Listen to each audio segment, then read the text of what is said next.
What is up guys, it's your boy Solheim here, back with another Wrath of the Lich King Classic video. So today we are talking about preparations, and we'll be going at this from a completely different angle than usual, and we are talking about things not to do. I guess this could be seen two ways. It could be something you should not do, or you are supposed to do the exact opposite. It is all based on your subjective view, but there are some things you should definitely avoid doing during Wrath, as well as right now in TBC, in preparation for Wrath. So first up, don't choose the wrong professions. This is once again where the subjective view comes into play. Do not choose the wrong professions, or make sure you choose the right professions, but you get the point.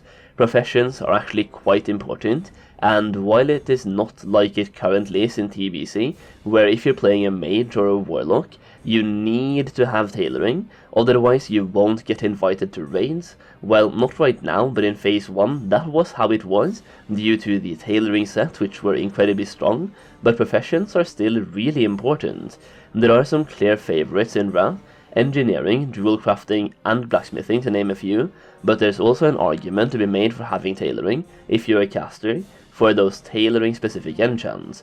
Engineering will actually be the best profession for 95% of classes and spec combinations out there, simply because of the hyperspeed accelerators glove enchant, but certain healer specs, such as for example Holy Paladins, react better to stats, as they scale incredibly well with stats.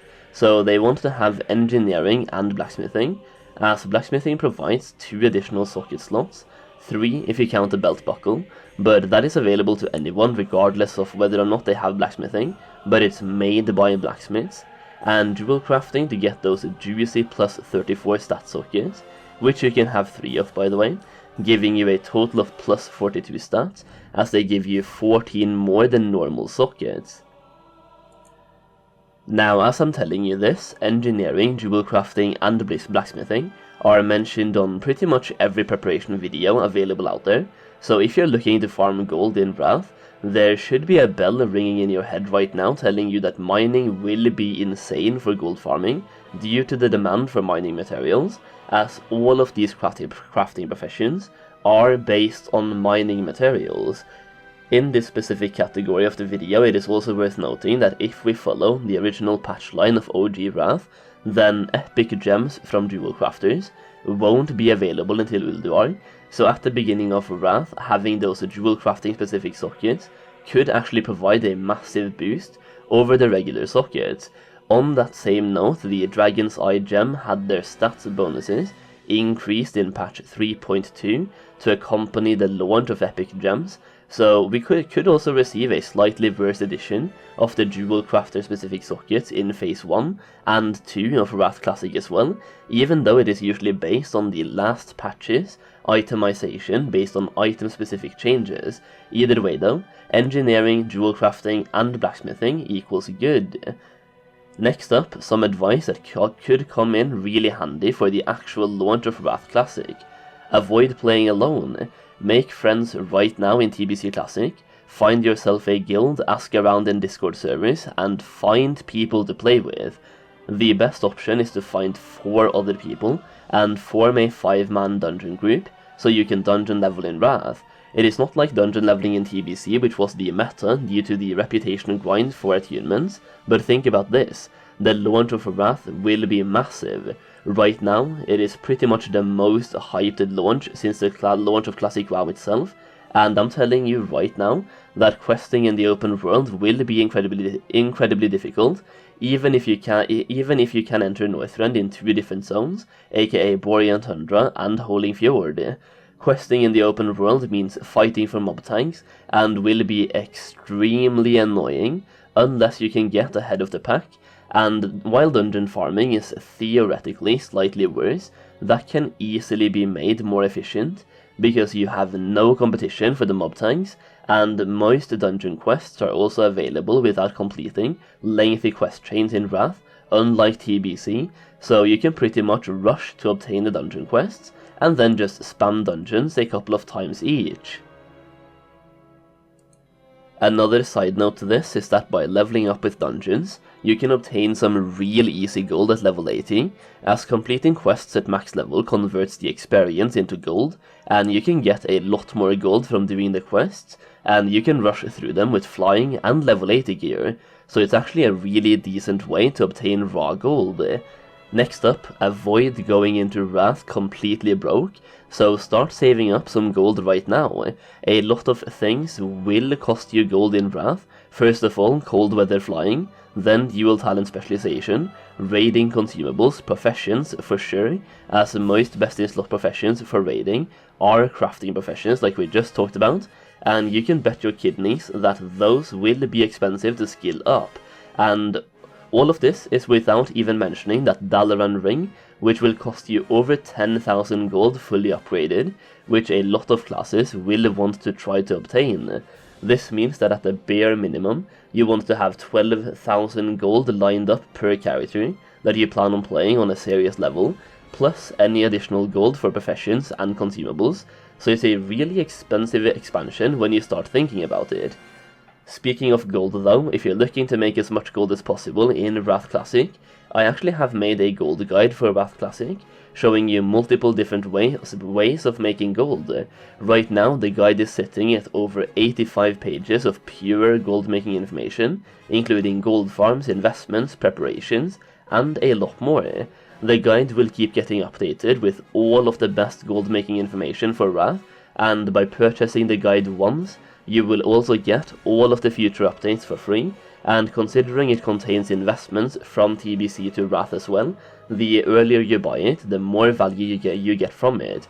I am making it my goal to expose every single gold making secret for Wrath in that guide to help you guys make as much gold as possible, so feel free to check it out through the link down below, and use code Solheim for 50% off. Next up, if you have any leftover reputation items from the Burning Crusade, or even Classic WoW just sitting in your bags or your bank, don't throw them away.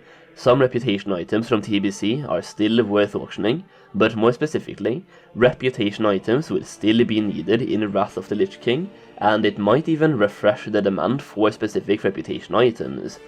This is mostly because of the Exalted title, which requires you to have Exalted reputation with 40 different reputations, so any reputation items that can be bought with gold that can help people obtain this achievement and title will suddenly become in demand. Also, make sure you finish up your TBC tasks that are still useful or relevant in Wrath. This goes hand in hand with Wrath preparations, and it's something you should do before Wrath comes out, so you don't have to spend your time during Wrath's launch finishing up old TBC content. A couple of examples here that I recently did myself was to complete the Swift Flight Form quest chain on my Druid, which also requires you to have honored reputation with Lower City, so you can actually get into Zeta calls Heroic, and that whole process took me a couple of hours. It is nothing insane, but it's definitely worth mentioning. Also, the alchemy bonuses from the Transmute Master, Elixir Master, and Potion Master still applies in Wrath as well, so make sure you do those quests in Chatrat City, and choose which one you want to master.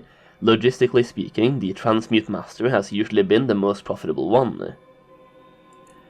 Lastly, please avoid burning out. Preparing for Wrath is fun, but if you do it too much, you will basically be burning the candle at both ends, and that flickering light will shine incredibly bright, but only for a very short period, before being drowned in darkness.